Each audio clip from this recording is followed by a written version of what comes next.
Great. So I'm with Dr. Noh here from Little Rock, Arkansas, and we just want to chat a little bit about Rinsada today. We actually met, but the most important thing about you, Dr. Noh, is that you're also from Pittsburgh. That's right. Most important thing, go Steelers. Right. Which they're the football team, right? Yes. Yeah. Okay. They're the one that kicked the ball. No. Oh, okay. Yeah. So Steelers, right? Anyway, so.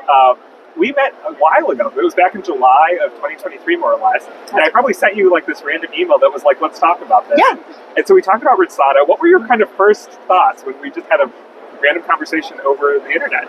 Well, I have a dry eye only practice, so I'm always looking for like what else is coming out, what's new, what are we not tapping into, what can patients benefit from. So if anything is new, dry eye related, I'm at least happy to listen to it. Sure. And then once you were talking about the science in terms of like what Rinsada actually does, I was like, there's actually no alternative for Rinsada because nothing else is really addressing the fornix or the palpebral conjunctiva in terms of biofilm. So I was like, I'll give this a try and we'll see how it goes. Yeah, right, exactly right. Because there's no harm in at least trying it, so we might as well, right? Yes. So how was that first kind of experience when you started out? Like, what did you tell the patient? How was the learning curve in terms of getting accustomed to the procedure, stuff like that?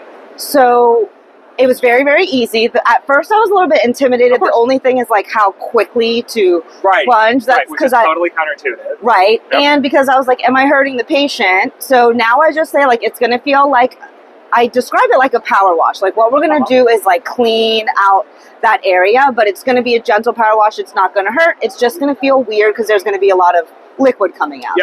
I use tissues and, I have them lean their head back. Tissues are here. I numb the eye and then I just let it rip. Let it rip. That's right. Okay. That's right. And how did you have an idea like, okay, this is actually doing something or it's working? What was your patient feedback experience? Yeah. Stuff like that. So for me, sometimes patients don't always, not necessarily Rinsada, but patients don't always feel relief after one IPL, let's say. Sure. But you know that scientifically it's doing something. Right. So I always tell patients, like, we have to clean this.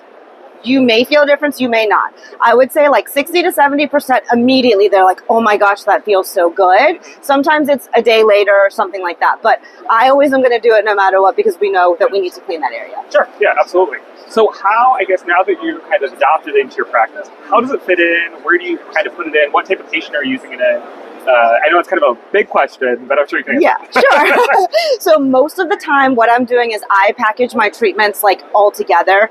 So I feel like if you give patients too many options, all of it's kind of overwhelming. So what I do is I package it in. So at first treatment visit, I will do Zest and Rinsada. For me, that's like bundled together. You can't do one without the other, and then go along in their treatment. I do have patients that come back and they're like, holy cow, that felt good. Or at their third IPL, they're like, can we do that rinse again?